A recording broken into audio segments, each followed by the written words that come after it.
story begins not with silence, but with the deep growl of a planet still restless. Imagine standing upon the edge of a newborn Earth, where the air is heavy with smoke and the ground beneath your feet is alive with heat. This is not the Earth you know. There are no trees, no rivers, no green meadows stretching into the distance. Instead, the land glows faintly with veins of molten fire, blackened crust shifting and cracking like the surface of a great oven just pulled from the flames. The Archean world was a place of transition, caught between the chaos of the Hadean and the promise of the future. Volcanoes rose like giants across the horizon, their summits spitting fountains of glowing magma into skies so thick with haze that the sun appeared only as a dim, ruddy circle, hidden behind layers of ash and steam. Every eruption was a heartbeat of the planet, each pulse filling the air with gas and vapor that would one day transform into something far greater than fire. The heat was relentless. If you could walk here, the very soles of your feet would ache with the warmth of stone still cooling from its molten birth. Rivers of lava carved paths down mountainsides, hardening only to be cracked open again by new eruptions. Yet within this violence, something gentle was stirring. The air above the glowing plains shimmered with steam. Water, trapped deep within the Earth's rocks, was beginning to escape through volcanic breath. Close your eyes and listen. You would hear the hiss of gases pouring from vents, the crackle of cooling rock, and the low rumble of Earth's crust shifting under pressure. But if you listen carefully, more carefully than ever before, you might hear something softer, something that seems almost impossible in such a fiery land. A whisper of vapor, a sigh of moisture, the first hint of the oceans to come. The atmosphere, though toxic by our standards, was rich with potential. Carbon dioxide hung thick in the air, joined by methane, ammonia, and nitrogen. Among these gases was water vapor, rising ceaselessly from every vent, every geyser, every eruption. The sky itself seemed swollen with it, clouds forming in billows so dense that they blocked out much of the sun's light. Imagine standing beneath that sky, the world dim and muffled, as if wrapped in a heavy blanket of mist and smoke. The Earth was not yet ready for rain. The surface still glowed with heat. Droplets that dared to fall would vanish instantly in a hiss of steam. Yet already the cycle was beginning. Already, in the restless smolder of this young world, the promise of oceans was taking shape. And here in this smoldering land is where our journey begins, with the fire that would give way to water and with the restless planet that longed to cool. For though the world was still scarred, still blazing, and still unkind, it was preparing for something miraculous, something vast, something blue. The first oceans. The Earth these days was a place of fire and breath, where the land exhaled with the slow, steady rhythm of a giant just beginning to wake. Volcanoes dotted the surface like countless lanterns, glowing faintly in the perpetual haze. Their mouths roared with molten fire, but it was their breath, the gases pouring endlessly into the air, that shaped the destiny of the world. Stand upon the slope of one of these fiery mountains and feel the ground tremble beneath you. The air quivers with the thunder of eruptions, the hiss of vents, and the strange whistle of escaping gas.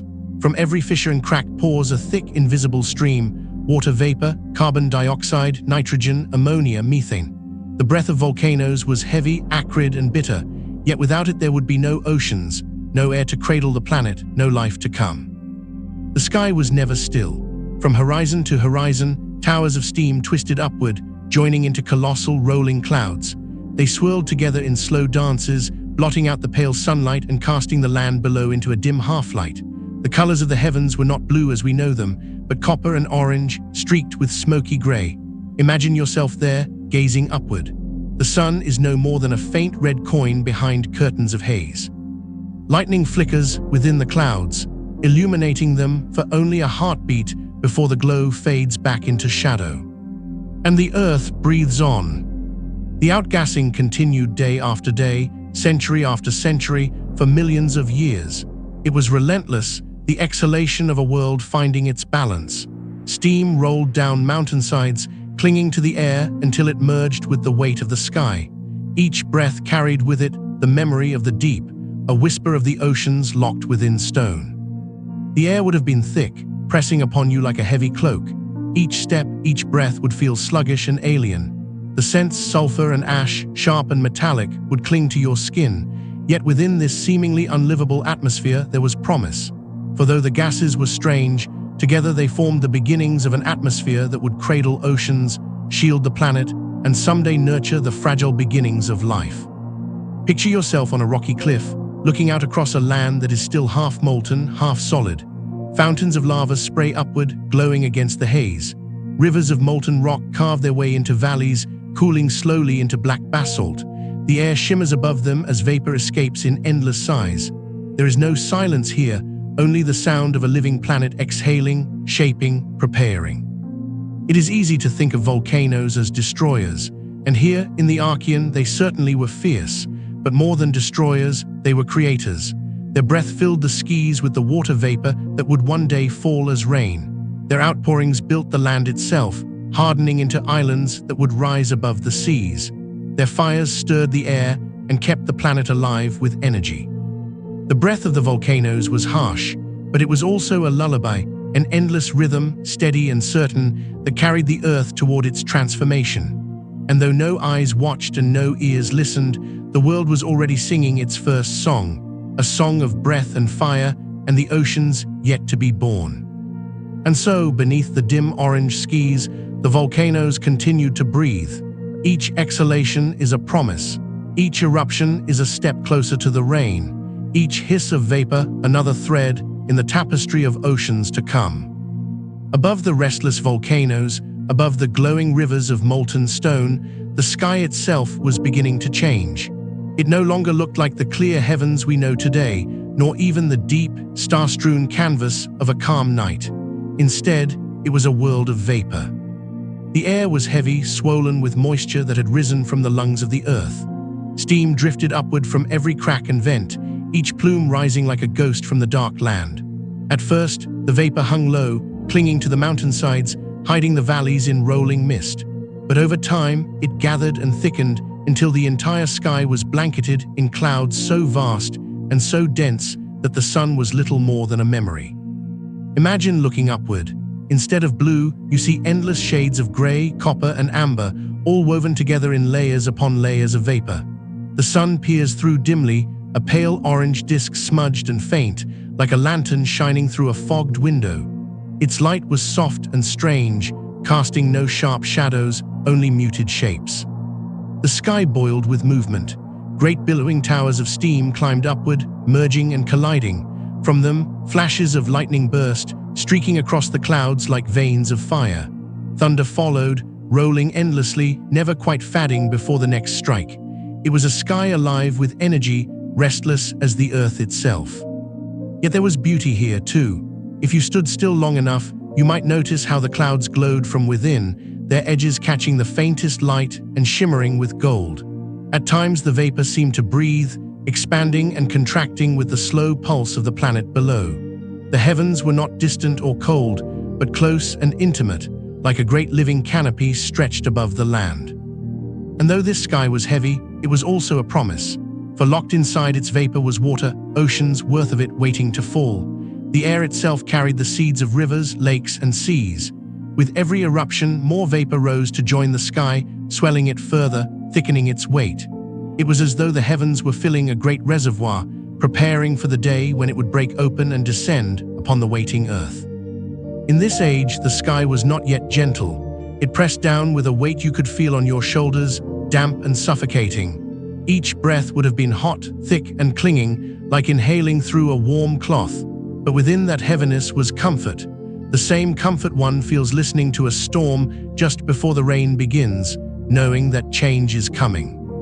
The world was readying itself.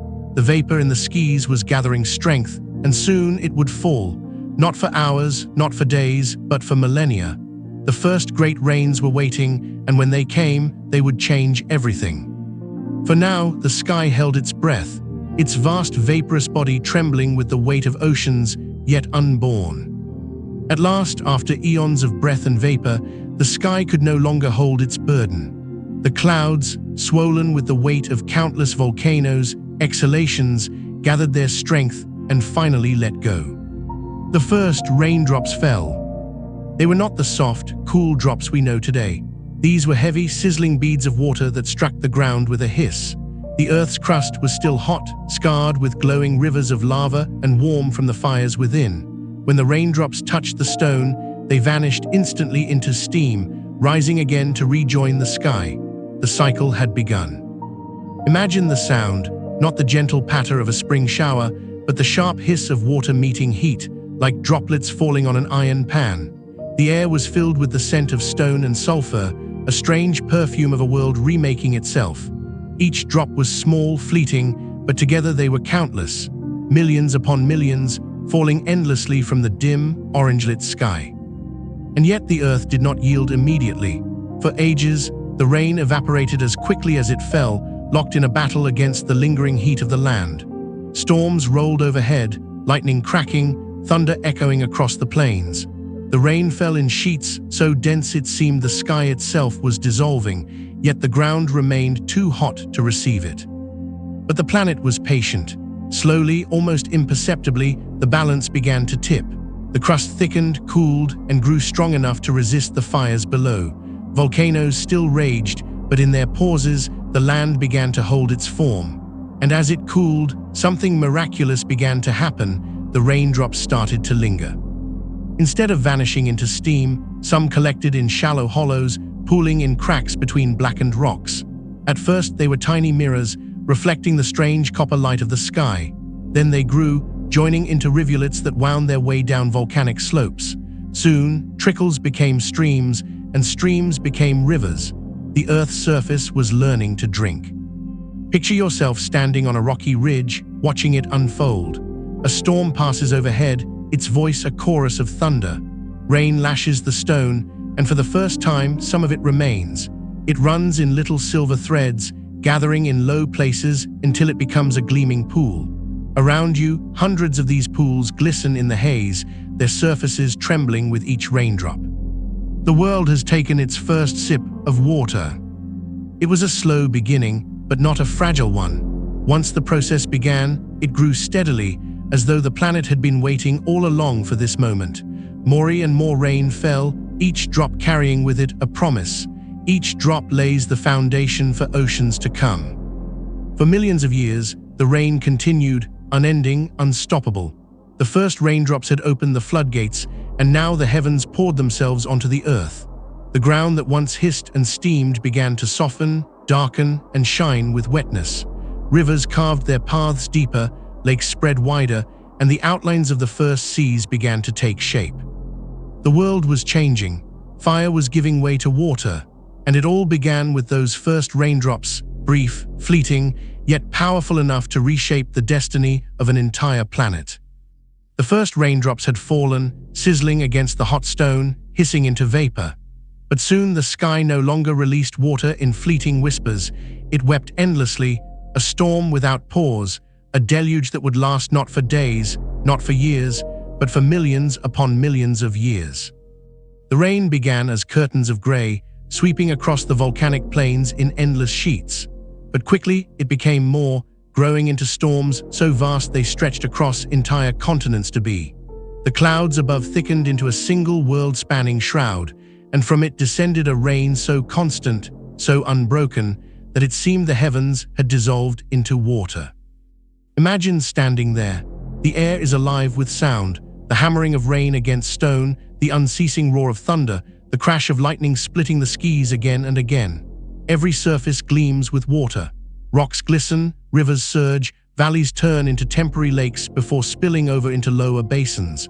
There is no dry place, no quiet refuge. The entire earth has become a symphony of rain. The droplets themselves are heavy, warmer than the rain we know today. Each carries with it the minerals of the young atmosphere, mingling carbon dioxide, sulfur, and nitrogen. When they strike the ground, they bite into the stone, dissolving and carrying fragments of it away. Already, the shaping has begun. For countless centuries, the storms did not relent. Clouds fed by volcanic vapor and endless evaporation rolled across the planet, pouring themselves into every hollow, every lowland, every basin carved by lava flows. Lightning painted the skies day and night, illuminating landscapes of steaming rivers and boiling pools. The land was never silent, never still. Yet within this endless rain, there was comfort. Imagine the rhythm of droplets, not for hours but for ages.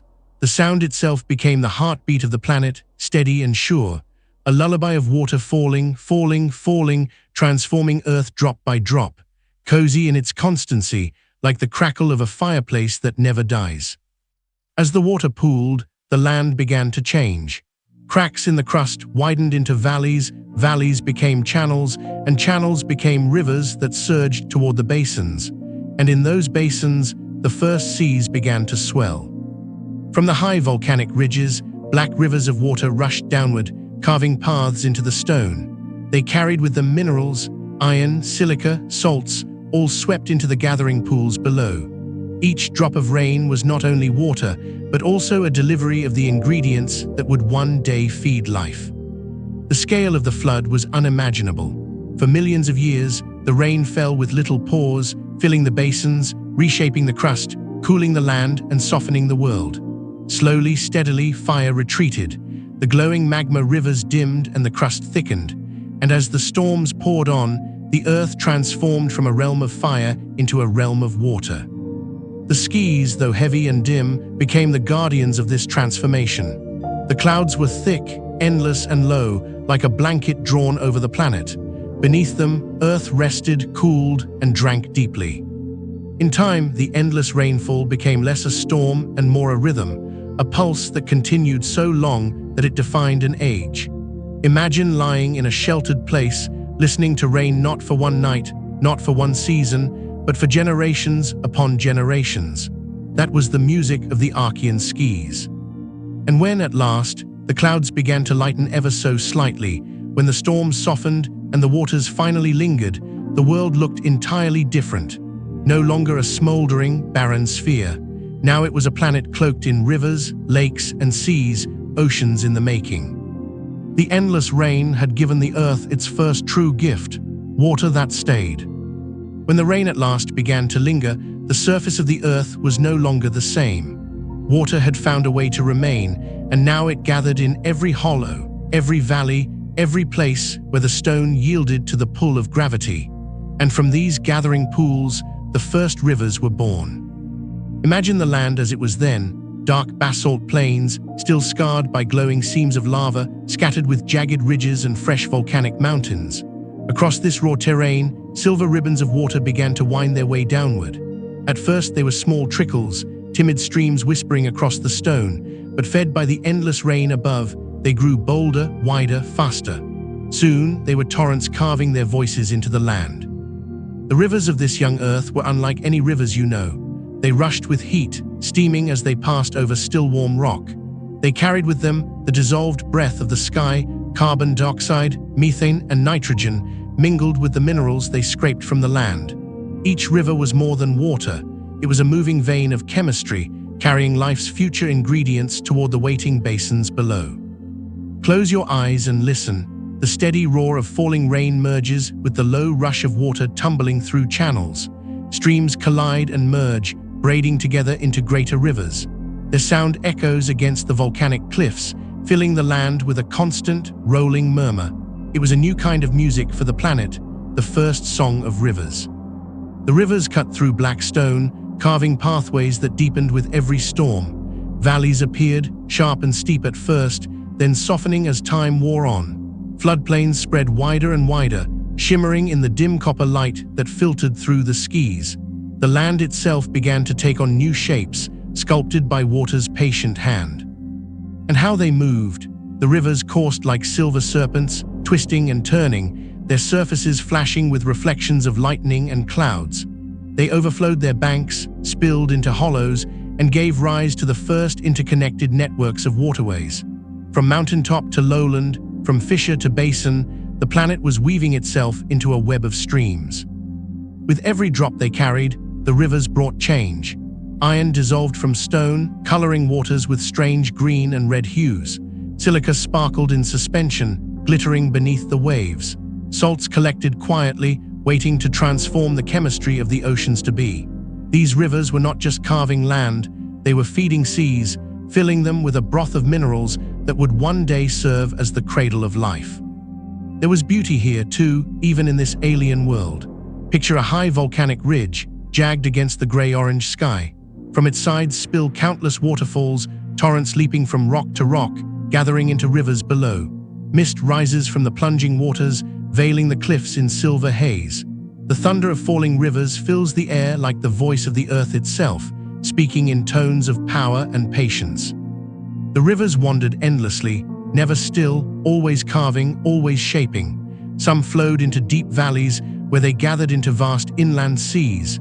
Others meandered across plains, pooling in hollows before spilling over into the next basin. Together, they were the architects of a new world, their waters writing the first maps of Earth's surface.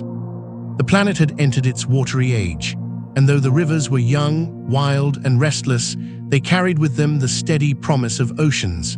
Every drop they bore, every stone they carried, every valley they carved was part of a grand story still unfolding. The rivers of this new world were the lifeblood of the earth, and they would flow forevermore. The rivers of the young earth wound their restless paths across black stone and volcanic plains, and wherever they found a hollow, they lingered. What began as shallow puddles in cracks and depressions slowly grew, swelling into wide pools. And these pools, fed by endless rain and rushing rivers, became the very first lakes. At first, they were small, scattered like mirrors upon the land. Imagine walking across the basalt surface of this world, still warm beneath your feet, and seeing the shimmer of water spread across the valleys. Pools caught the dim light filtering through copper skies, reflecting clouds swollen with rain and flashes of lightning above. Each pool was a jewel, glimmering in the darkness of stone. Over centuries, the pools grew deeper. Rain poured into them without end, rivers fed them ceaselessly, and soon they spilled over their rocky edges. One lake joined another, and then another, until the land was dotted with vast basins of water. Some stretched for miles, others for hundreds of miles, great inland seas born from the patience of rain. Picture the scene, jagged mountains of black volcanic rock rising from the mist, their sides scarred by lava flows. Between them, sprawling lakes shimmer with a strange palette of colors, not clear blue, but greenish, reddish, even brown, stained by the minerals carried in from rivers. Their surfaces ripple with wind, stirred by storms still rolling endlessly overhead. Lightning flashes across the waters, illuminating them in dazzling bursts of silver light. The lakes were restless.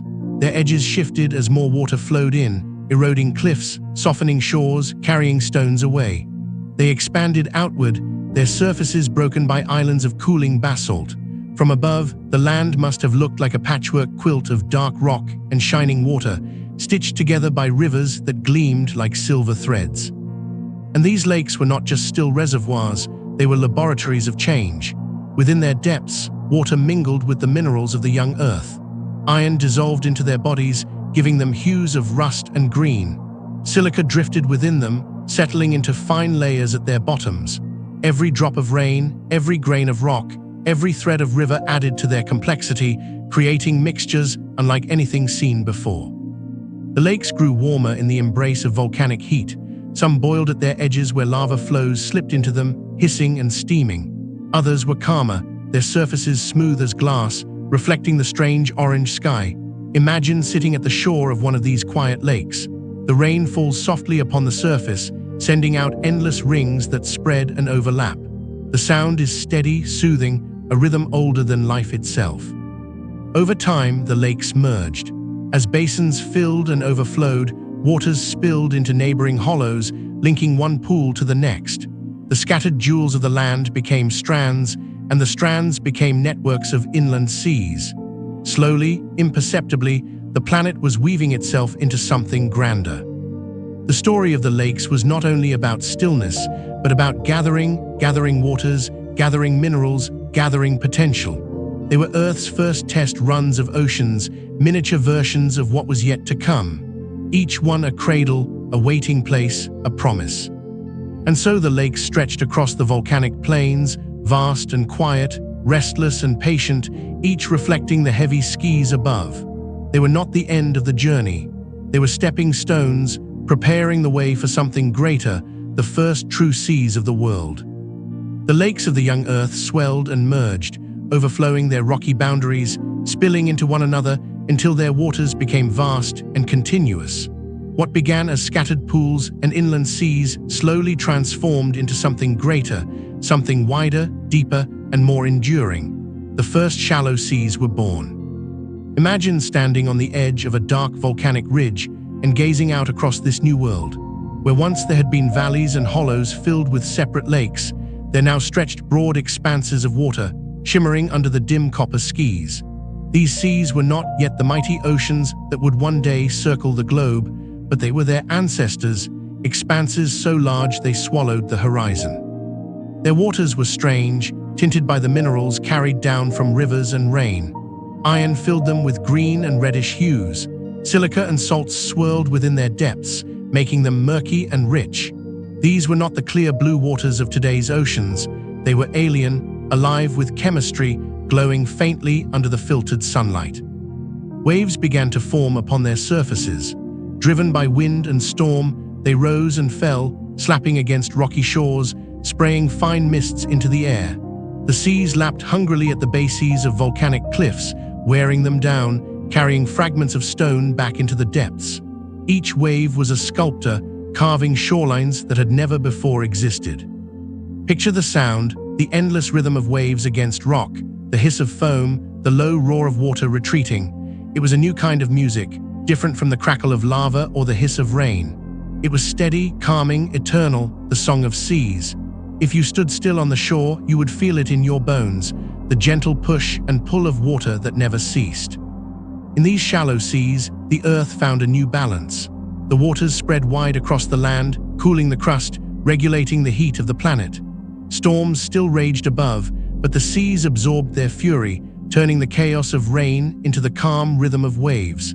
Where once the land had burned, now it shimmered with reflections of sky and storm. Beneath the surface, currents began to stir. Warm waters from volcanic vents mingled with cooler rains. Minerals drifted downward, settling into layers upon the seabed. These layers, thin and fragile at first, would one day become stone, preserving the memory of these early waters for billions of years to come. And there was a strange serenity here. The seas stretched far and wide, but they were still shallow, their bottoms visible through murky water in many places. Black basalt ridges jutted out like islands, their reflections trembling on the surface. The horizon seemed closer, the world smaller, yet filled with promise. Imagine sitting on the edge of one of these seas. The rain falls gently now, no longer the endless deluge of before, but a steady mist that ripples the surface. The waves lap softly at your feet. Across the water, lightning flickers, illuminating the clouds for a heartbeat before darkness returns. It feels as though the planet itself is resting for the first time, wrapped in the comfort of water. These first shallow seas were more than water-filling basins. They were the beginning of the oceans, the first vast bodies that would cradle life, shape continents, and write the rhythm of Earth's story. They were the soft breath after fire, the first embrace of calm, the planet's new heart. And though they were still young, still forming, still strange, they carried within them the promise of all that would come next. The Earth, once a smoldering sphere of fire and stone, was becoming something else entirely, a water world. The seas had begun as scattered lakes, then merged into wide, shallow basins, but the rains did not cease and the rivers did not tire. Day by day, century by century, they carried water into the waiting lowlands, and slowly the seas swelled. Their boundaries spread wider, their depths grew darker. The Earth, once a smoldering land of fire, was giving way to water on a scale unimaginable. The first true oceans were rising. Imagine watching it happen. The shorelines you once knew are gone, swallowed beneath the advancing waves. Basins that once held shallow seas deepen into yawning blue-green chasms. Valleys disappear beneath water, their jagged ridges softened into hidden ranges beneath the waves. Mountains that once stood proud become islands, their peaks alone breaking the surface. From above, the planet was transforming. What had been a patchwork of rock and water was becoming a world of oceans. Vast expanses of liquid stretched so far that their farthest edges blurred into the haze of the horizon. The Earth was donning its first true cloak of blue. The waters were restless. Fed by unending storms, they surged and shifted, waves taller than trees crashing against volcanic cliffs. The young moon, still much closer than today, pulled at them with a fierce grip. Tides rose and fell with staggering force, sweeping across the shores, churning the waters, mixing their chemistry. Every cycle was a great heartbeat, pounding through the planet's new seas. The oceans were not yet gentle. Their surfaces boiled in places where lava still poured from fissures into the depths, releasing clouds of steam. Hydrothermal vents lined the seafloor, exhaling superheated water laced with minerals into the dark. The oceans seethed with energy, stirred from above by storms and from below by fire.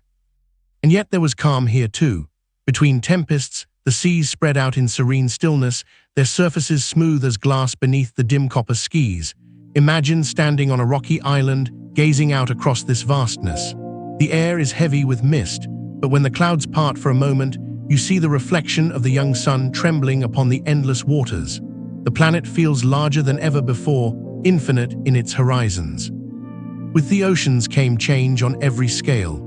They began to sculpt the climate, absorbing heat by day and releasing it by night, softening the extremes of temperature.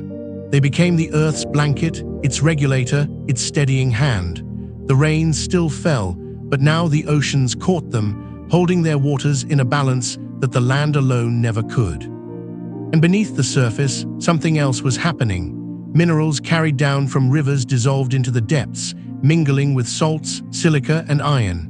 The seas became heavy with chemistry, a great cauldron of possibility. The oceans were more than water. They were a broth, rich and strange, waiting for the first sparks of life.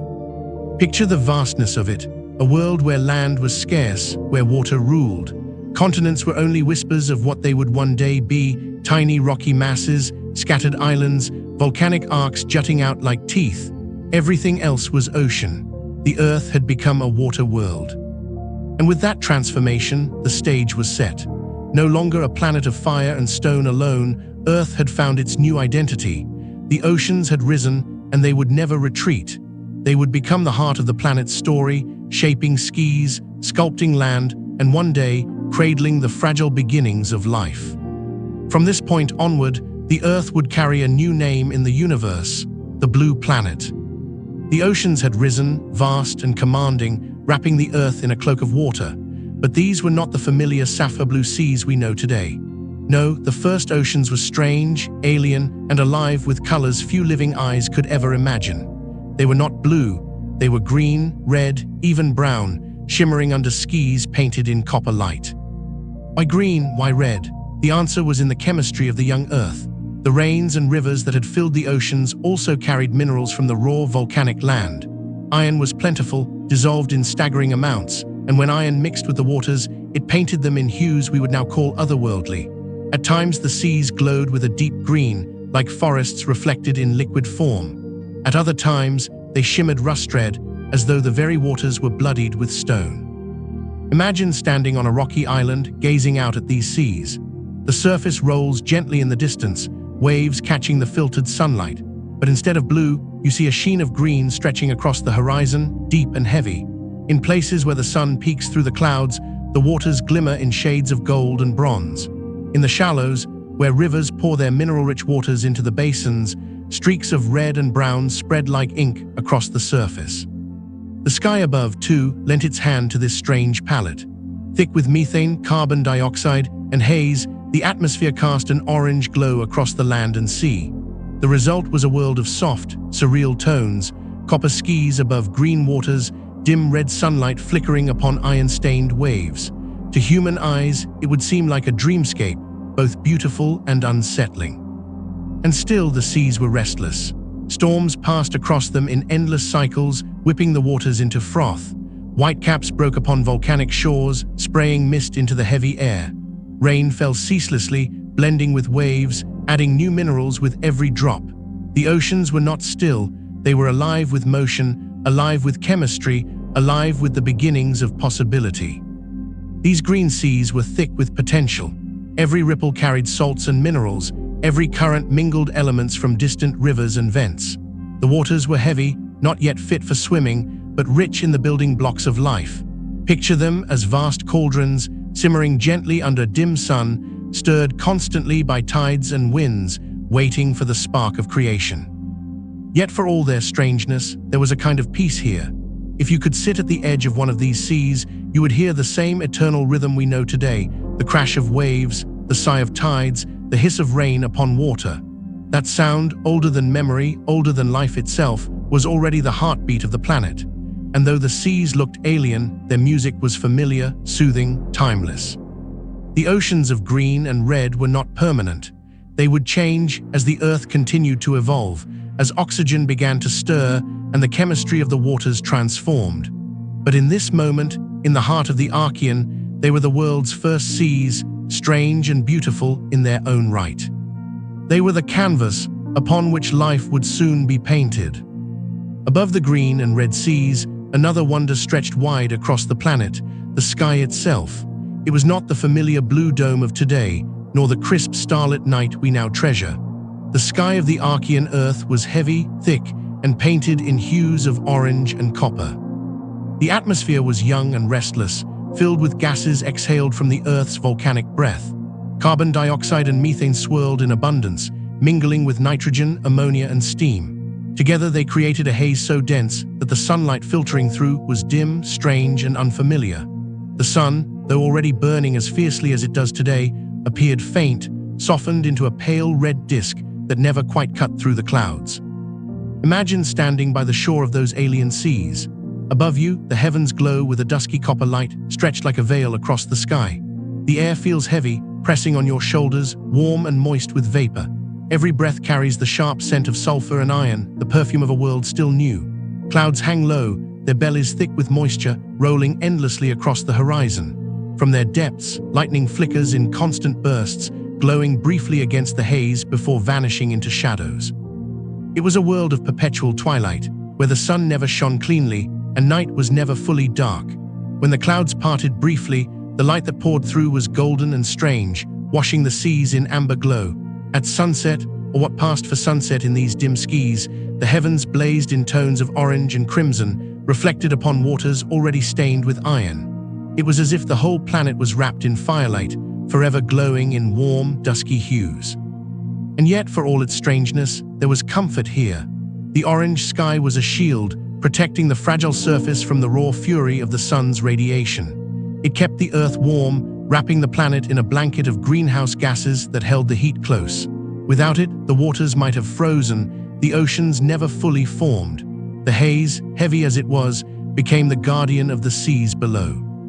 There was beauty, too. Imagine the sight of the moon, closer, larger, more commanding than it appears today, rising through the copper haze. Its pale light turns the clouds a soft silver orange, casting shimmering reflections upon the restless seas. The night sky, though dimmed, still revealed faint stars through the gaps, twinkling as though from behind a curtain. It was not the clarity of the modern night, but a dreamlike vision, mysterious and enchanting. For millions of years, this was the sky under which Earth transformed. Orange by day, glowing crimson at dusk, and silvered with haze by night. It was the ceiling beneath which rains poured, rivers carved, and oceans rose. It was the ever-present guardian, a dome of warmth and mystery. The orange sky would not last forever. One day, life would rise to change it, filling the air with oxygen, clearing the haze, and turning the heavens blue. But in the age of the first oceans, the world wore copper-colored skis like a crown, and beneath that glow, Earth was becoming something entirely new. Beneath the orange sky, across the green seas, the world was restless still. Though the rains had slowed from their first endless deluge, the Earth had not yet found calm. Instead, it was ruled by storms, tempests so vast and unrelenting that they seemed like living creatures striding endlessly across the oceans. The atmosphere was thick with vapor, heavy with gases, and warmed by both the young sun and the heat still rising from the planet's interior. Every ingredient for fury was present, and so the storms came. Picture a single storm, but not like the storms you know. This one stretches from horizon to horizon, its clouds towering higher than mountains, its base sweeping across hundreds of miles of sea. The air beneath it churns in chaos. Lightning flickers constantly, striking the waters with blinding light, each bolt splitting the sky like the tearing of fabric. Thunder follows not as single booms, but as a continuous rolling roar that never ends. The winds howl, shrieking across the surface of the oceans, whipping waves into walls of water. Imagine standing on the shore of a volcanic island, watching the seas rise into mountains under the lash of the wind. Spray fills the air, salty and metallic, stinging your skin, blinding your eyes. The storm rages not for hours or days, but for centuries. It drifts, circles, and reforms again, an eternal force. And it was not alone. Across the globe, dozens of storms spun at once, some colliding, others circling each other in endless dances. They passed across the seas like titans, leaving behind churned waters, flooded shores, and skies crackling with charge. These storms, though fierce, were not merely destroyers. They were creators too. The winds mixed the oceans, stirring minerals from rivers and vents into every corner. Waves pounded the shores, grinding stone into sand, reshaping coastlines, deepening the basins. The lightning that split the skies also reached into the seas, delivering energy-sparking reactions among the swirling chemistry below. Imagine the surface of the water during one of these tempests. Waves rise taller than towers, crashing against one another with such force that the sound alone shakes the air. Foam boils on the crests, whipped away into the sky, where it merges with the rain pouring down in torrents. The seas themselves seem alive, lifting, heaving, roaring, like some ancient beast stretching in its cradle. And yet within the violence there was rhythm. The pulse of winds, the roll of thunder, the crash of waves, all together forming a music older than life. If you could listen closely beyond the noise, you might hear the steady heartbeat of the planet itself, echoed in the storm's fury. Cozy in its own strange way, the storm's constancy was a lullaby, loud, relentless, but certain. For millions of years, the Earth was shaped by these endless storms. They carved the skies, sculpted the seas, and wrote the first lines of balance between air and water. Beneath their wrath, the planet was being prepared, readied, and softened. And though the storms seemed eternal, even they would one day pass, giving way to calmer days. But in this age, in this world of fire and water, storm and haze, the Earth was alive with fury. The endless storms were not just weather, they were the breath of the planet itself. For ages, the storms had ruled. They had thundered across the oceans, whipped the waters into fury, and lashed the newborn shores with unending rain. But no storm lasts forever, not even those that span centuries. Slowly, gently, the Earth began to quiet. It was not sudden. There was no single day when the clouds parted and peace fell. Instead, it came as a long, gradual softening, as though the planet itself was learning to breathe more calmly. The atmosphere, once swollen with endless vapor from the volcanoes, began to stabilize. The rains no longer poured without end, but came in cycles, downpours followed by lulls, tempests followed by gentle mists. Imagine standing on the shore of one of those vast Archean seas during this change. The waves are still strong, but they are no longer mountains. They roll with rhythm now, rising and falling in a steady pattern, their crests tipped with foam that glimmers in the dim orange light. Above, the sky is still thick with clouds, but they drift more slowly, opening now and then to reveal faint shafts of sunlight. For the first time in millions of years, there is quiet between the thunder. The Earth's crust, too, had cooled. The land was no longer a seething, glowing surface of molten rivers, but a darkened crust of basalt, solid and heavy. Volcanoes still roared, yes, but not with the same ceaseless violence as before. Their outgassing still filled the skies with vapor, but now the balance had shifted. The atmosphere could hold its burden without constant collapse into storm. Picture the transformation in slow detail, rivers flowing steadily instead of raging floods, lakes resting calm beneath soft rain, oceans shimmering with fewer tempests tearing across their surfaces. A new kind of beauty arose, the kind that comes with stillness. The Earth was beginning to know peace. And with peace came stability. The cycles of water grew predictable, creating patterns, seasons of storm and calm, rhythms of tide and wind. The planet was finding its balance, the same balance that would one day allow life to flourish. The calming of the skies was more than weather, it was the slow creation of order out of chaos. Imagine lying on the rocky edge of an island at night during this new era. The air is heavy but quiet. The only sound is the soft rhythm of waves and the whisper of a gentle drizzle. Above, the orange sky glows faintly, lit by the hidden moon, while stars peek through gaps in the haze. It is no longer a world of constant fury, but but a world where silence finally has a place. The storms had done their work. They had carved the land, filled the basins, stirred the seas, and delivered energy to the waters. Now, as they softened, they left behind a planet more gentle, more steady, more ready. For the first time, Earth could rest. And in that rest, in that quiet calm, the stage was set for something new, something fragile, something miraculous. As the skies softened and the storms gave way to calmer rhythms, another force began to shape the newborn oceans, one that watched from above. The moon, Earth's constant companion, had already circled this world for hundreds of millions of years. But in the Archean, it was closer, so much closer than it is today. Looming large in the sky, it pulled at the seas with a strength we can scarcely imagine. Picture the moon as it would have appeared then, not the small silver coin we see today, but a massive presence dominating the heavens, glowing pale through the orange haze. It hung low, its features bold and sharp, casting its reflection across the restless seas. And with every turn of its orbit, it tugged at the waters below, pulling them upward in great bulges that surged across the planet. The tides of this young world were colossal. Instead of the gentle rise and fall we know today, they swept across the seas with astonishing force. Water surged inland for miles, flooding shores and valleys, then retreated in mighty rivers back toward the depths. Imagine standing on the edge of a volcanic island and watching the sea itself retreat before your eyes, pulling away to reveal the dark, wet seabed, only to return hours later as a rushing wall of water. Each cycle was like the inhaling and exhaling of the planet itself.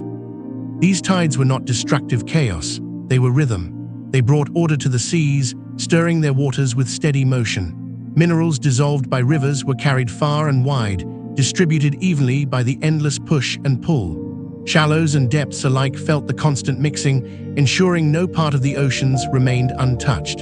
The tides were Earth's first clock, beating time in cycles older than life itself. The moon's gift was more than motion, it was intimacy. The connection between Earth and moon was written into the very waters of the planet. The oceans rose to meet the moon's call, again and again, never failing, never resting. This bond would endure through all of history, through every age, every creature, every life that followed.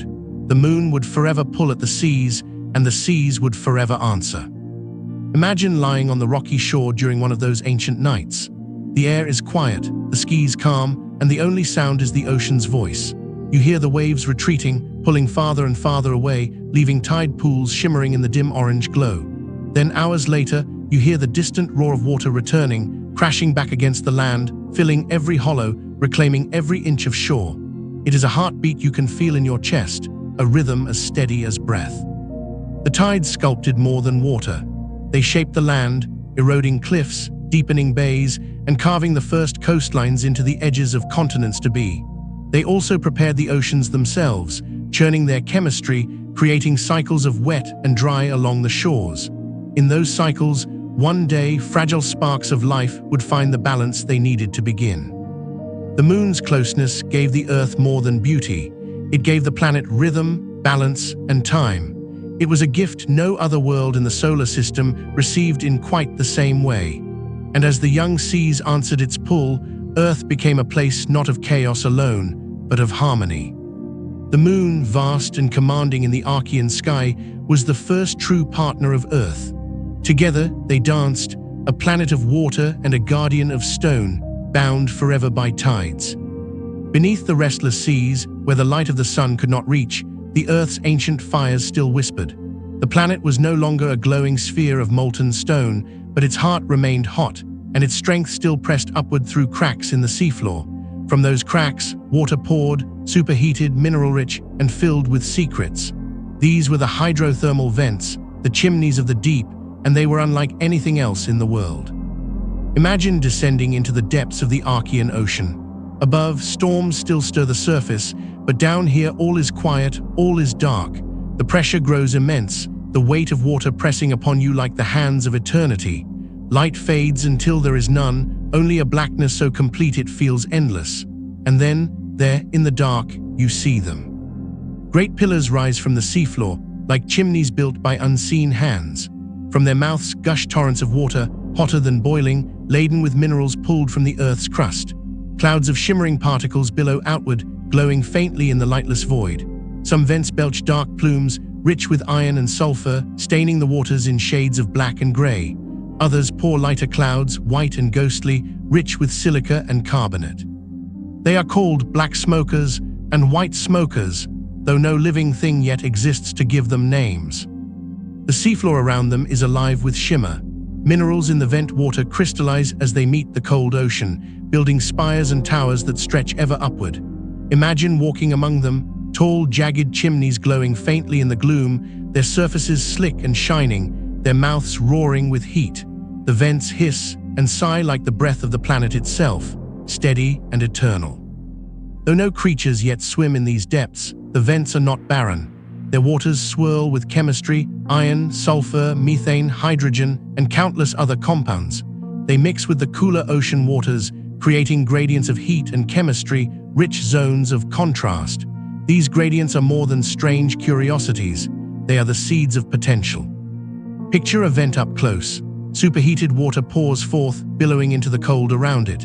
In that meeting place, reactions spark, molecules collide, bind, and separate. New structures form, only to dissolve again.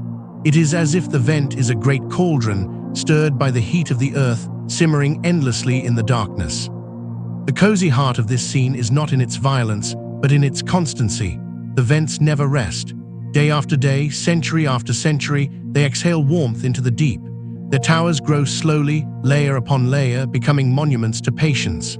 The ocean floor may be vast and silent, but near the vents there is always movement, always breath, always warmth, always the steady promise of creation. Imagine sitting quietly in the darkness, listening to them. There is no thunder here, no storm, only the slow hiss of hot water meeting cold, only the gentle roar of Earth's hidden lungs. The vents whisper a lullaby older than life, a song of warmth in a world of dark. And though life has not yet arrived, these places are waiting, waiting with warmth, waiting for chemistry, waiting with patience. The hydrothermal vents of the Archean were more than cracks in stone. They were cradles, and one day, their constancy would matter more than anything else. The oceans were no longer empty. They were not yet alive, but they were filled with promise. Every river that poured into them carried minerals scraped from black volcanic rock. Every storm that lashed their surface added gases dissolved from the skis. Every vent at the seafloor exhaled its steaming breath into the dark.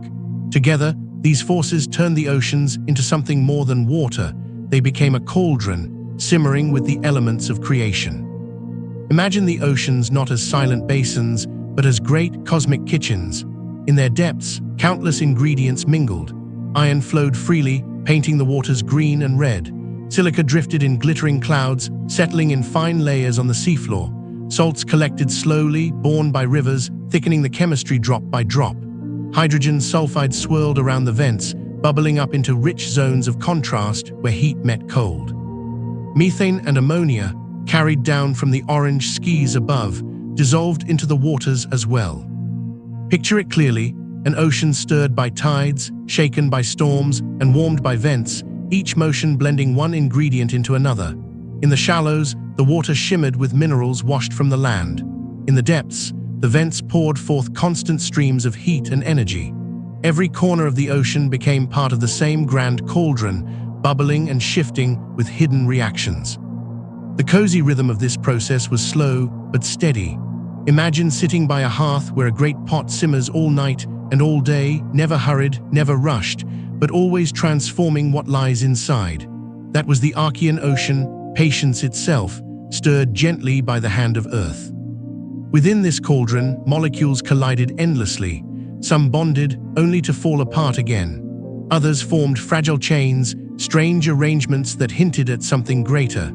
Over and over, reactions danced, sparked by lightning above, by heat from below, and by the sheer vastness of chance. At the surface, sunlight filtered weakly through the haze, striking the waves and sending faint energy into the waters. In the depths, vents poured warmth into the dark, creating little zones of contrast where molecules behaved differently, where patterns could emerge. Everywhere in between, the currents stirred it all together. Though life had not yet begun, the oceans were alive in another way. They were alive with chemistry, alive with motion, alive with potential. The very waters themselves were laboratories, testing possibilities, trying combinations, weaving and unweaving the fabric of molecules. If you could stand on the shore and listen with senses beyond hearing, you would feel it. A slow hum, a deep vibration, as if the oceans themselves were singing. Not a song of creatures, but a song of elements. Iron and sulfur, carbon and hydrogen, oxygen hidden in bonds, all dancing together in endless rhythm. It was cozy in its certainty. The oceans never stopped. They never faltered. Drop by drop, wave by wave, reaction by reaction, they worked tirelessly, patiently, like a master weaver preparing threads for a tapestry not yet begun. And in that tapestry, the first true patterns of life would one day be stitched. The oceans of the Archean were not yet alive, but they were ready. They were cradles waiting to rock something new into being. They were the simmering cauldron of elements, the warm kitchen of creation. Far below the rolling waves, beneath the storms, beneath even the whispering currents, there was a world untouched by light. These were the deep places of the Archean seas, the trenches, the abysses, the hidden chasms carved into the young planet's crust. And in these depths, silence reigned. Imagine descending slowly into that blackness. At first, you still see the dim shimmer of the surface above, filtered sunlight trembling in copper tones. Then, with every moment, the light fades until there is nothing. Total darkness. Not the darkness of night, which holds the promise of dawn, but a deeper, heavier darkness, endless, absolute. The pressure here was unimaginable. Layer upon layer of water pressed downward, weight piling upon weight, crushing, suffocating. If you were there, every movement, every breath would feel like carrying the weight of mountains upon your shoulders. And yet, for the Earth, this was simply balanced. The ocean floor accepted the burden with patience, unbending and eternal. The silence was profound. No sound of rain, no roar of storms, no crash of waves. Only the faint whisper of currents moving lazily through the trenches. If you listen long enough, you might hear the low groan of the earth itself, the shifting of crust, the tremble of distant tectonic forces. But here, in the deepest places, even those voices seemed muted. It was as though time itself held its breath. Picture the seafloor in this age, a vast plain of black basalt, broken by ridges and valleys, punctuated by vents that hissed softly into the void. Fine sediments, carried from rivers and rains above, drifted down slowly, grain by grain, settling into layers upon the floor. They fell like snow in a world without seasons, covering the darkness with a soft, eternal blanket. Though lifeless still, these trenches were not empty. They were filled with potential, cold, dark laboratories where minerals and water mingled in silence. Each grain of sediment carried with it the memory of rain, the echo of rivers, the whisper of storms above. And together, in the stillness, they became part of the grand chemistry of the seas.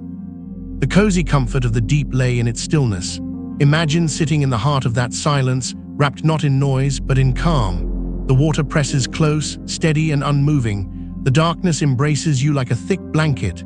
There is no storm to fear, no wave to brace against.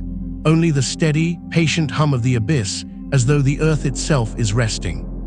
Above, the world raged with storms, tides and waves. But down here, in the depths, there was peace. A peace so complete it bordered on timelessness. The deep sea became the Earth's quiet sanctuary, a place where the planet could breathe slowly, softly, without interruption. And in that silence, in that stillness, something miraculous was being prepared.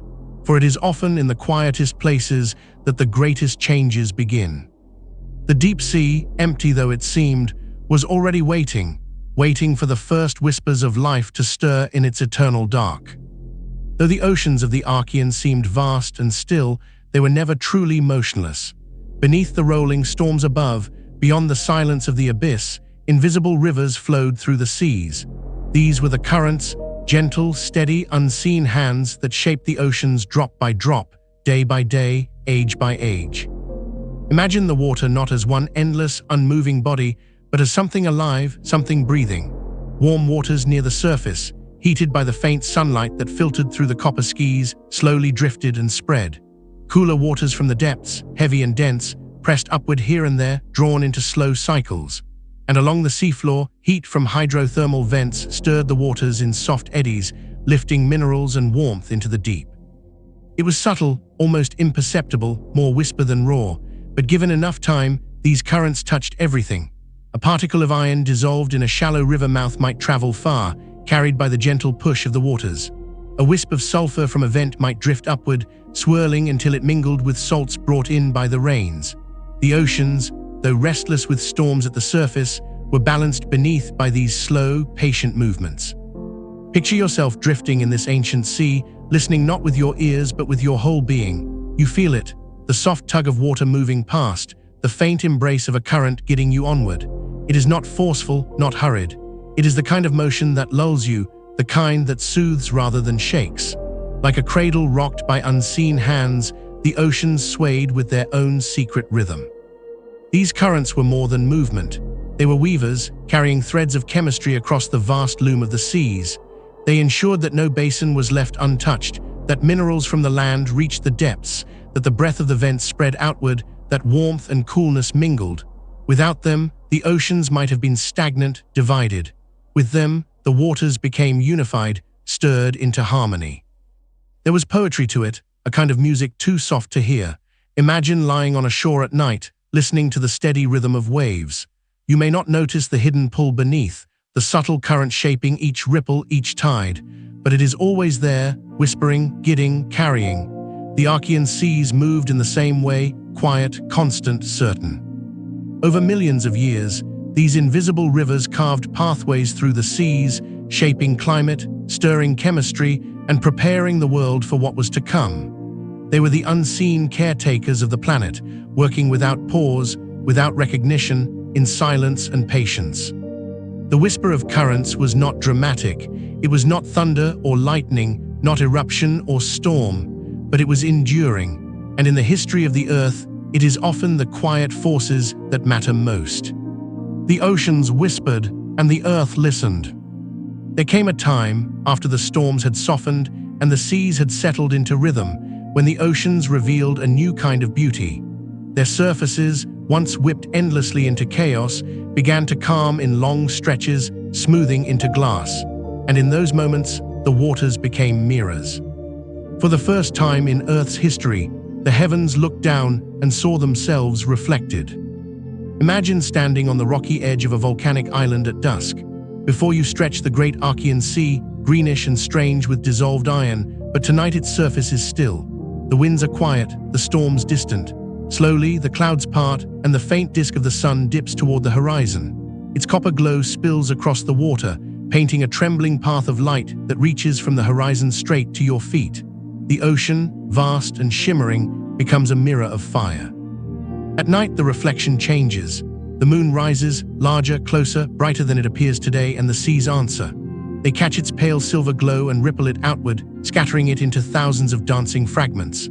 The tides swell under its pull, but the waters remain mirrors all the same, doubling the moon's majesty in endless shimmering copies.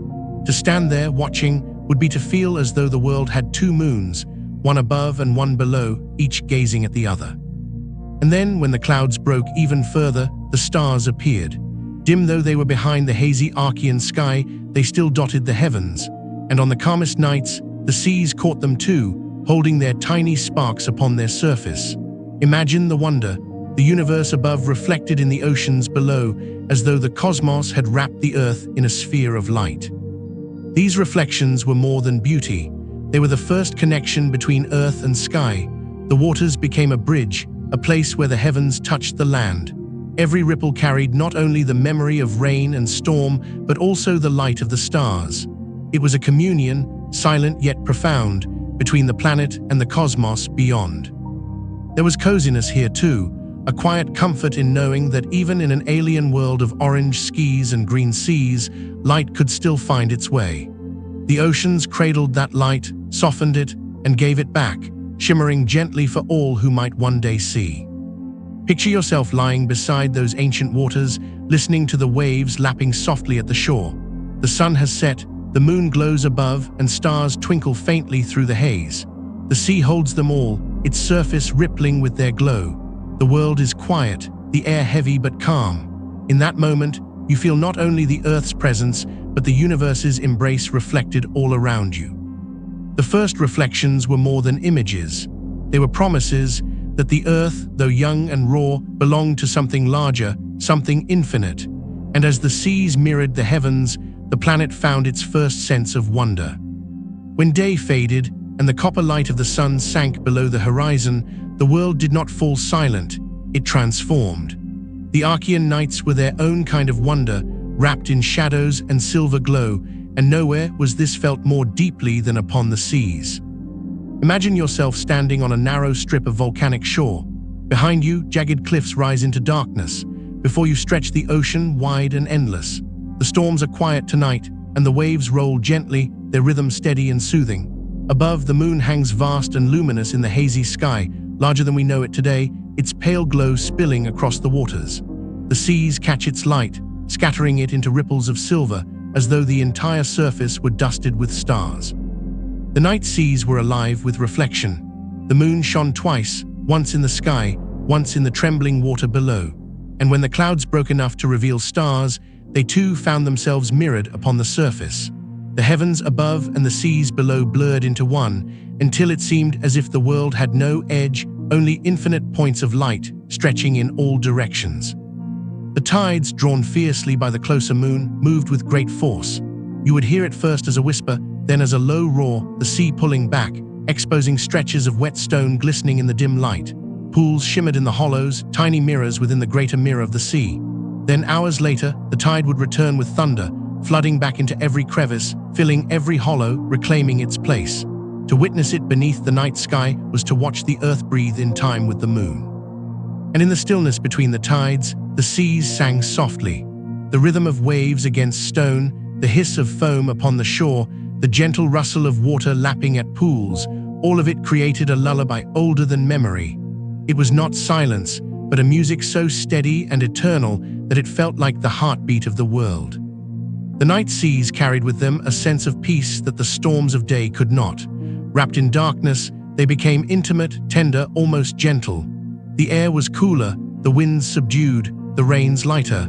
The earth, so young and restless, seemed to pause in the arms of night, as though even a newborn planet needed rest. Imagine lying upon the rocks, your body warmed by the day's heat still lingering in the stone, listening to the water move below.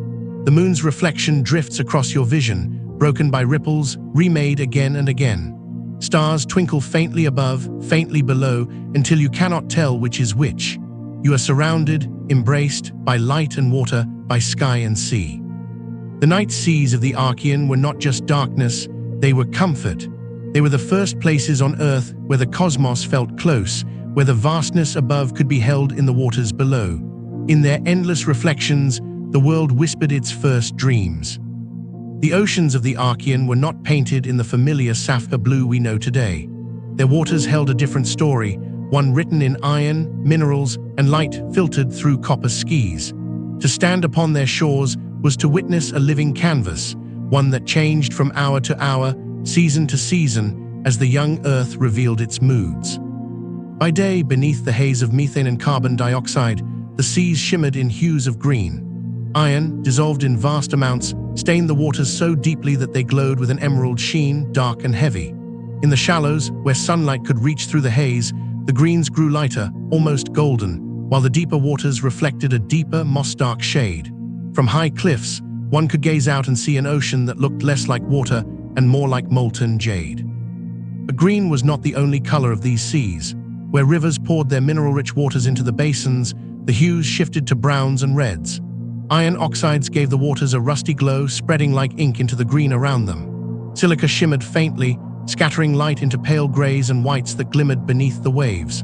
And on some days, under the thickest skis, the seas turned dark, almost black, their surfaces glinting like obsidian under the muted sun. At sunset, the colors deepened into something otherworldly. The orange glow of the sky poured across the water, turning green seas into burnished copper. Each ripple caught the light differently, so that the whole surface shimmered as though hammered from bronze. Imagine standing on a quiet shore as the sun dips low, the world bathed in gold and red, the seas stretching before you like liquid fire. And at night the palette changed again. The moon, vast and pale in the Archean sky, painted the seas in silver. Greens and reds faded into darkness, leaving only the quiet gleam of moonlight trembling across the waves. Pools left by the receding tides glowed faintly, their mineral-rich waters reflecting the night sky like polished glass. The stars, faint though they were, joined the moon in scattering their light across the surface, creating a world of shimmering whites and grays. It was never the same twice. A storm would sweep across, and the seas turned slate gray, foaming with whitecaps. A lull would come, and they would calm into smooth mirrors, glowing softly in muted green. Each moment was a painting, each hour a new palette, each tide a fresh canvas drawn by water and light. The ocean's colors were not just beauty, they were signs. Each hue told the story of what drifted within the waters, iron dissolving, silica settling, salts gathering, gases mixing. They revealed the chemistry of a world still forming, a world preparing for life. To the patient observer, each shade carried meaning, like brushstrokes in a masterpiece still being painted. And in their shifting colors, there was a cozy rhythm. Like watching a fire's glow change on a hearth or a sunset fade into twilight, the seas offered endless variations of light and tone. To sit by them was to watch time itself flow in colors, to see the earth express itself without words. The Archean seas were not blue. They were green and red, bronze and silver, dark as obsidian and bright as jade. They were every color of patience, every shade of promise. They were the Earth's first great artwork, painted upon a canvas vast enough to wrap the planet in beauty. The oceans had spread wide, and with them, the Earth found something it had never known before: balance. Until now, the planet had been ruled by extremes, searing heat from its fiery birth, endless storms pouring from swollen skies, and nights wrapped in deep silence. But with the oceans in place, the Earth began to breathe differently. The first climate was born. Water is a gentle keeper of heat. By day, it drinks in sunlight, storing warmth in its depths. By night, it releases that warmth slowly, softening the chill. The young seas, vast and endless, began to act like a blanket wrapped around the earth. Storms still raged, but now the oceans absorbed their fury. The rains still fell, but the seas caught them, holding their waters steady. Slowly, the planet found a rhythm. Imagine the world before this change. Days blistered hot, nights plunged cold, and every storm was chaos. Now picture the difference: mornings where the air felt softer, evenings where the seas gave back the warmth they had gathered, nights where the skies cleared just enough for the moon to glow peacefully across the waters. The earth was still young, still raw, but its moods were no longer so wild. The oceans became timekeepers. Currents carried warmth across the globe, linking far-off waters into a single system. Winds softened as the seas steadied the atmosphere, pulling heat and moisture into their vast embrace. Even the rains became gentler in places, falling not as endless deluge, but as cycles, storms followed by lulls, seasons of cloud and seasons of clearing. Picture standing on a shoreline during this new balance. The waves lap gently at the rocks, their rhythm steady. The sky glows orange above, but it feels calmer, lighter. You feel the warmth of the day still lingering in the air, though the sun has already dipped below the horizon. That warmth is the ocean's gift, the breath of a planet that has learned patience. This first climate was not like ours. It was harsher, heavier, with skies thick with methane and carbon dioxide. But it was the beginning of something crucial: predictability. The Earth had shifted from chaos to rhythm, from constant fury to steady cycles. And in those cycles, life would one day find its foothold. The cozy comfort of this era lay in its constancy. The seas no longer changed in sudden, violent bursts, but in slow, patient turns. Like a clock's steady ticking or a heartbeat's quiet thrum, the oceans began to measure time for the world. Every tide, every storm, every lull became part of a pattern, repeating again and again until the Earth itself seemed calmer, more assured. The first climate was not perfect, not gentle in the way we know today, but it was balanced, it was stable, and it was enough. For the first time, the planet was not simply surviving, it was preparing for life, for change, for all that would come after. The seas had become more than water. They had become guardians, keepers of warmth and rhythm, and in their patient embrace, Earth found its first breath of peace. Though the oceans now stretched far and wide, the land was never silent. Volcanoes still ruled the earth, rising from the seas like blackened giants, their slopes glowing faintly with molten rivers. And where these fiery mountains met the waters, the world became a theater of endless clash, a shoreline of fire. Imagine standing on such a shore. Before you lies the restless sea, its waves rolling steadily in shades of green and bronze. Behind you rises the rumble of a volcano, its summit shrouded in smoke, its sides streaked with glowing rivers of lava. Between them lies the boundary where fire and water collide. The scene is alive with sound. Lava flows hiss and roar as they pour into the ocean, sending plumes of steam billowing high into the sky. Waves crash against the new rock, breaking it apart, carrying fragments away to be smoothed and scattered along the coast. The air is thick with heat and mist, sharp with the smell of sulfur and salt. It is a place of violence, yet also of creation. For every floe that hardened into stone, new land was made. Jagged cliffs formed, black and raw, standing against the tide. Islands rose from the sea, their edges glowing with fresh lava, their centers cooling slowly under the weight of rain. Earth was building itself piece by piece, the continents to be rising from the marriage of water and fire. Picture yourself walking along the edge of such a coast. The ground beneath your feet is warm, still trembling with the energy of eruptions. The sea surges at your side, spraying salt upon your skin. Ahead, a river of molten rock spills into the waves, glowing bright against the dim copper sky. You watch as the water swallows it, sending up clouds of steam that glow like ghosts in the twilight. It is terrifying, yes, but also strangely cozy, the way a fire warms even as it crackles. The shores of fire were not static. They shifted constantly, new land rising and old land crumbling, waves reshaping the edges day after day. Every eruption added stone, every tide wore it down. It was a balance of destruction and creation, endless and eternal. And with each meeting of lava and waves, the oceans grew richer. Minerals from the molten rock dissolved into the waters, joining the great cauldron of elements already brewing within. The seas, already strange with iron and salts, became even more diverse, even more fertile for the possibilities of life to come. There was beauty here too. At night, the volcanoes glowed like lanterns, their rivers of fire casting reflections across the darkened seas. The water shimmered with silver moonlight, broken by streaks of red from the lava's glow. Imagine sitting at a safe distance, watching the dance. Fire flowing down to meet water, steam rising into the sky, stars faintly visible through the haze. The planet, though young and wild, felt alive in every breath, every wave, every spark. The shores of fire were the edges of transformation, the places where opposites met and shaped one another. They were Earth's first forges, crafting land, stirring oceans, weaving chemistry. In their endless clash, they made the world stronger, more varied, more prepared. It was here, where fire kissed water, that the Earth wrote some of its most important chapters not of chaos, but of creation. The clash of fire and water did more than fill the skies with steam. It built new land. With every eruption, lava poured outward, hardened, and rose above the seas.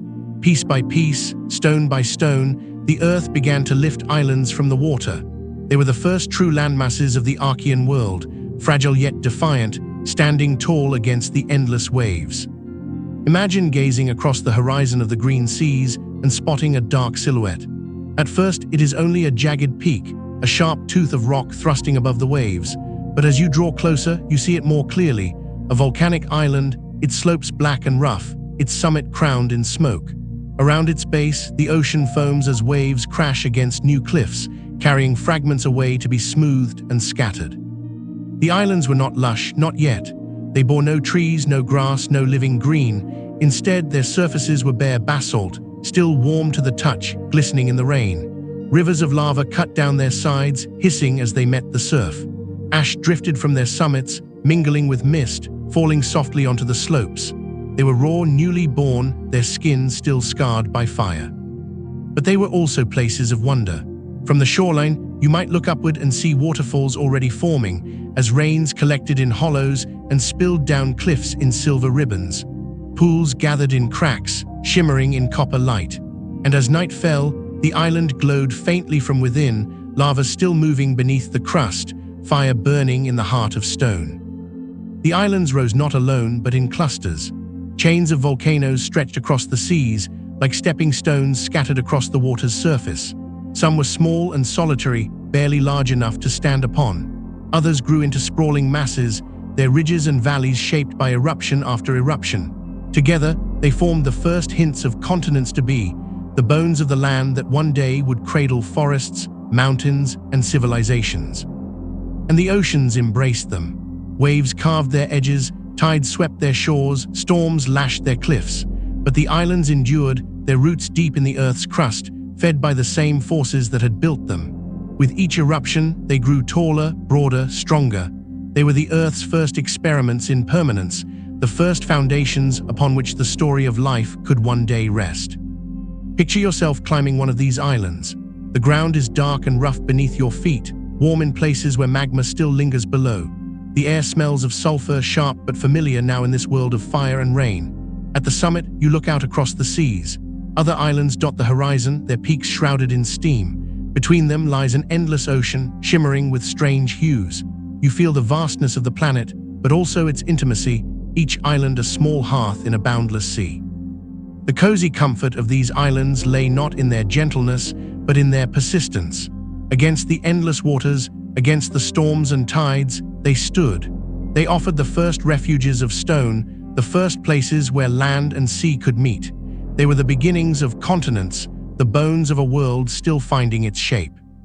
In time, they would join together, colliding and merging, rising and falling, weaving the tapestry of Earth's surface. But in these early days, they were islands, lonely, raw, magnificent, and patient.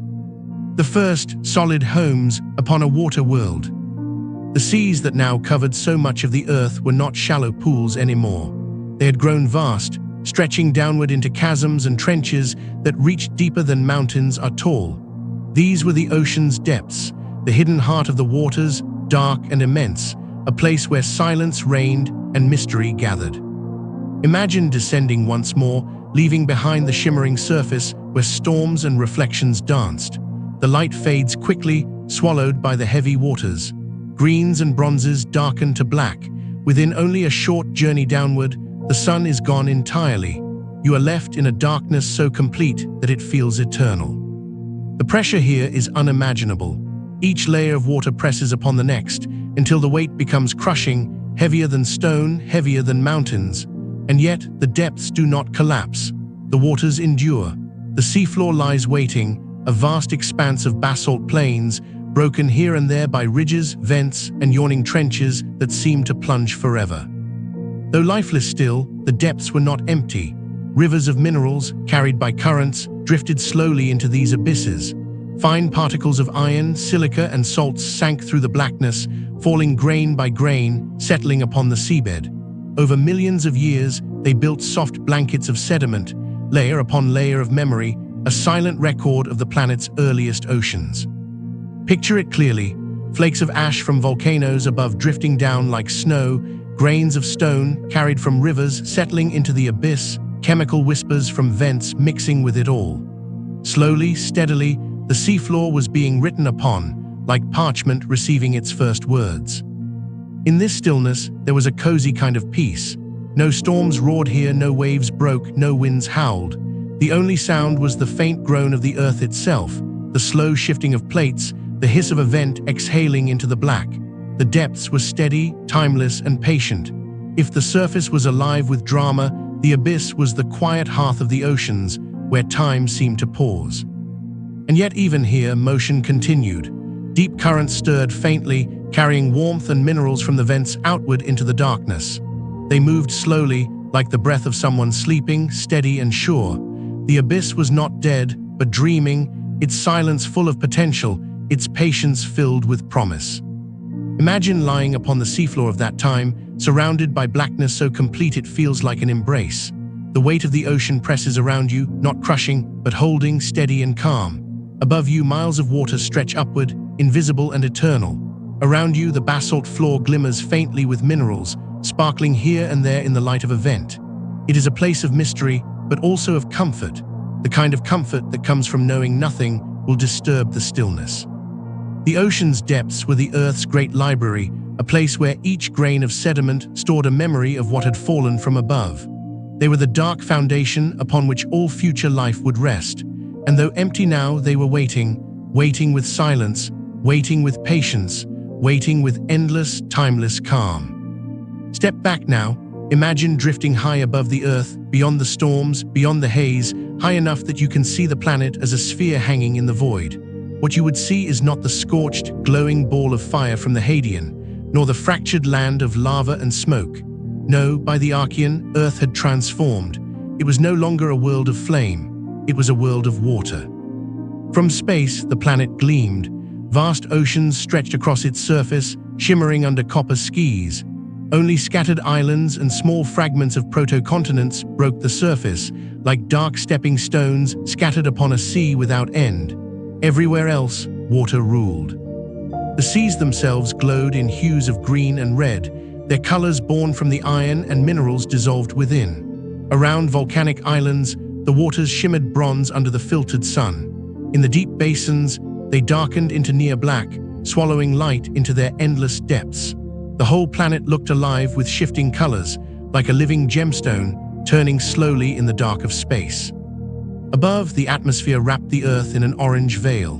Methane and carbon dioxide painted the air in shades of copper and rose, giving the planet a glow unlike any we see today.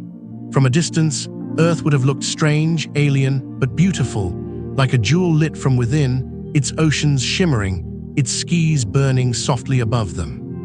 And always there was motion. Clouds swirled endlessly across the surface, trailing storms that marched across the seas. The moon pulled at the waters, raising tides that circled the planet like breath. The Earth turned slowly, wrapped in patterns of wind and wave, storm and calm. From far away, you would not hear the thunder or see the lightning. You would only see the rhythm, the patient dance of water and sky. The cozy comfort of this sight was in its completeness. For the first time, Earth looked whole. Not broken by fire, not scarred by constant eruption, but wrapped in a single cloak of water. It was still young, still wild, but it carried a serenity that had never been there before. The oceans gave it softness, smoothing the planet's surface, balancing its climate, steadying its breath. Imagine watching it turn in the void. Half in sunlight, half in shadow, the seas catching light on one side and holding silence on the other. The moon circles close, its pull shaping the tides below. The stars looked down, faint through the haze, but still mirrored in the waters. Earth, the blue-green jewel, had found its first true identity. It was no longer just a planet of fire and stone. It had become a planet of water, a cradle waiting, a home being prepared. And though life had not yet stirred, the world was ready. Ready for the next chapter, ready for the fragile sparks that would soon emerge from the simmering oceans. The Earth had claimed its new name, one it would carry for billions of years to come. The Water Planet. Once the Earth became a planet of water, it discovered its first music. Not the sharp cracks of lightning, nor the thunder of storms, nor even the hiss of rain upon stone. This was different. This was steady, eternal, patient. It was the rhythm of waves. Imagine sitting on the shore of an Archean sea. Before you stretch water as far as your eyes can see, restless yet comforting. The waves roll in, one after another, never hurried, never late. They rise with the breath of the winds, swell into curves of greenish water, then collapse against the rocks with a sigh of foam. Again and again, without pause, without end. The sound is more than noise. It is a heartbeat, a deep, steady thrum that seems to move through the air, through the stone beneath you, even through your chest. Each crash of surf is followed by a retreating whisper, a soft pull that promises the next wave already on its way. The music is constant, layered, roaring in some moments, hushed in others, but always there. The rhythm shaped the land as much as it soothed the air. With every rise and fall, the waves chipped at the rocky shores, grinding fragments into sand, carrying pebbles outward, smoothing jagged cliffs into curves.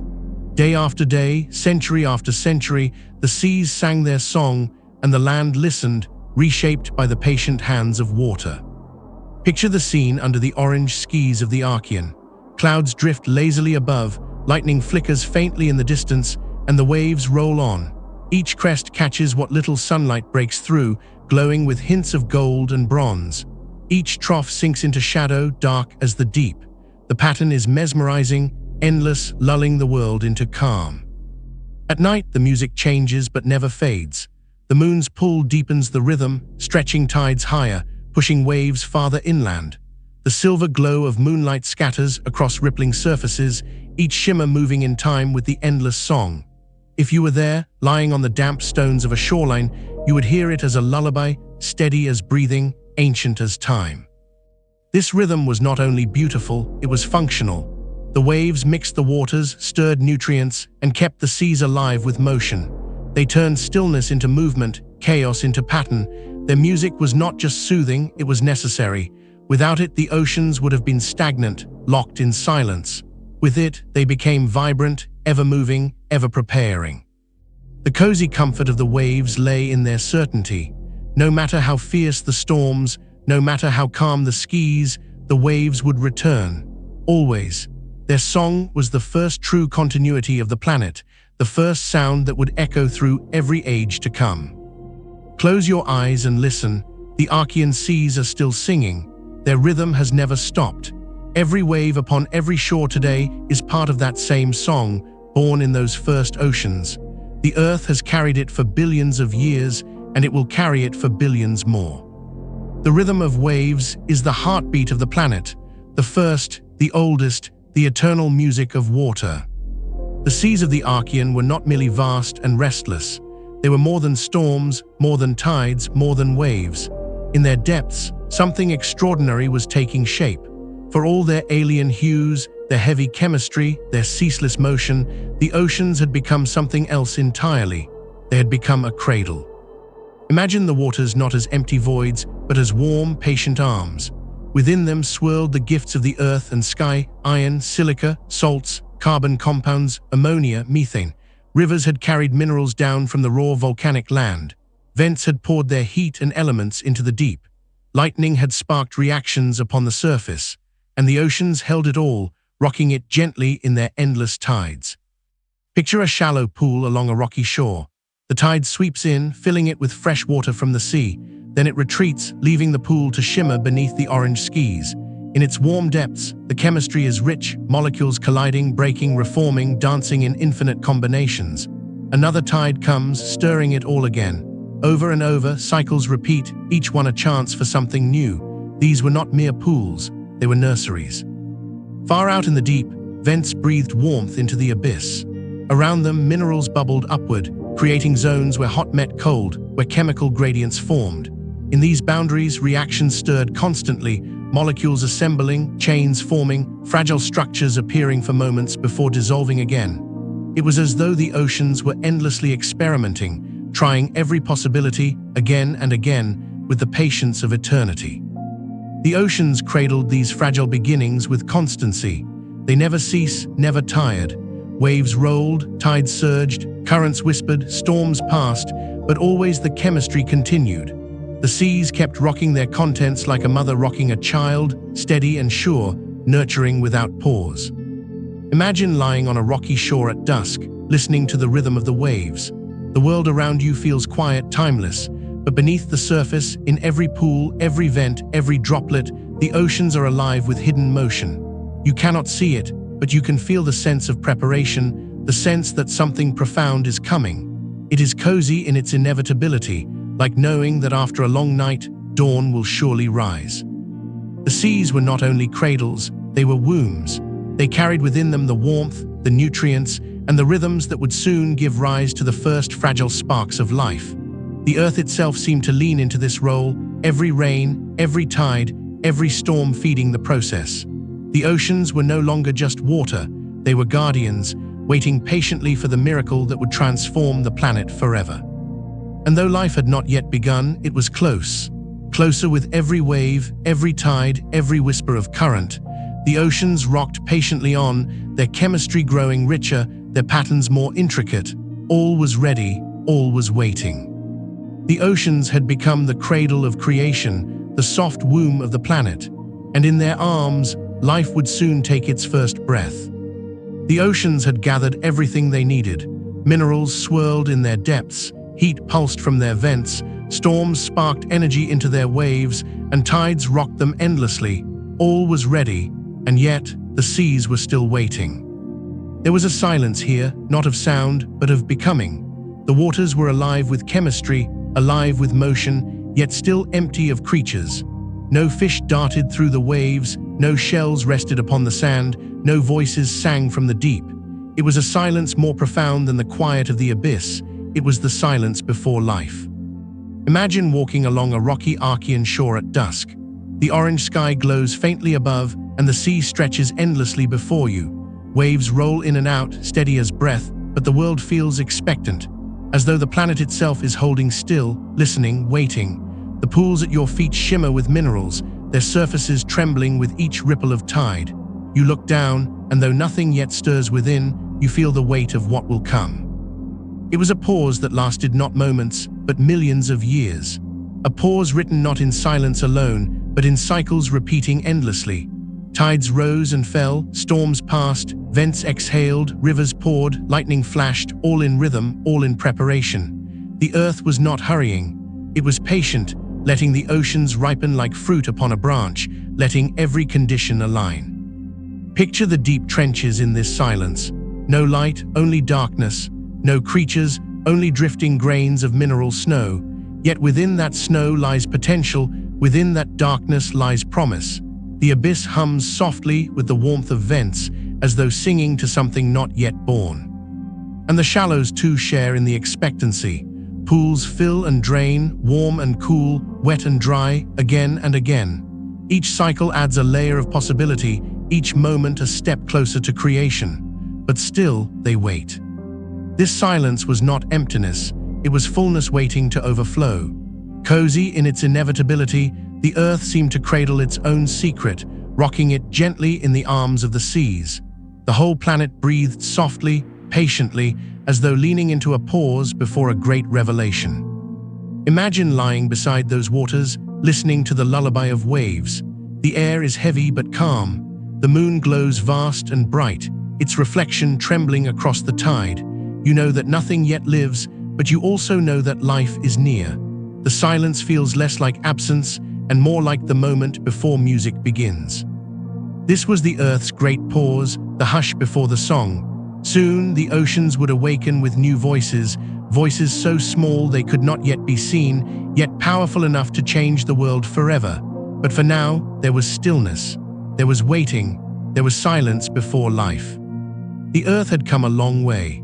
From fire and stone, from storms and silence, it had shaped itself into something new. The rains had fallen, the rivers had calved, the lakes had swelled, and the oceans had risen. Now the planet stood transformed, wrapped in waters vast and strange, shimmering beneath copper skies. Imagine standing at the water's edge in this age. The tide moves gently before you, rising and falling with the pull of the great moon. Pools glisten in the rocks, filled with minerals that sparkle faintly in the fading light. The sea stretches endlessly outward, its colors shifting with the sky above, green, bronze, and silver in the glow of the setting sun. The world feels quiet, steady, ready. You breathe in the heavy air, thick with the scent of salt and stone, and listen to the rhythm of the waves. They crash softly, retreat, and return again, their pattern eternal. It is the planet's heartbeat, the lullaby it has sung since the first oceans were born. And though no life yet stirs, you can feel it in the air, in the water, in the silence, that this world is waiting. The reflections upon the surface shimmer. The sun dips low, painting the waves in copper fire. Soon, the moon will rise, casting its silver glow across the waters, doubled in the trembling mirror of the seas. And above them, faint stars will shine, their light caught and held in the same waters that hold the memory of storms, rains, and fire. The oceans are more than water now. They are history, memory, and promise. They are the keepers of Earth's earliest story and the cradles of what will come next. Every ripple holds the touch of rain that fell ages ago. Every tide carries minerals from the land and whispers from the deep. Every pool glimmers with the potential of life not yet awakened. Picture yourself seated on the rocks, your feet in the cool water. The waves touch your skin, retreat, and return again. You feel their rhythm steady and endless, as though the earth itself is rocking you in its arms. The air is quiet, the sea patient, the whole planet breathing with calm. In that moment, you are not simply watching history, you are part of it, carried in the cradle of time. The first oceans were not only a transformation of the planet, they were an invitation, an opening chapter written in water, waiting for the next lines to be filled. Soon, life would arrive. Soon, the silence would be broken. Soon, the earth would awaken in ways unimaginable. But for now, here at the water's edge, there is only peace. And as the moon rises and the stars find their reflections in the trembling seas, the earth whispers its promise. From water, all things will come.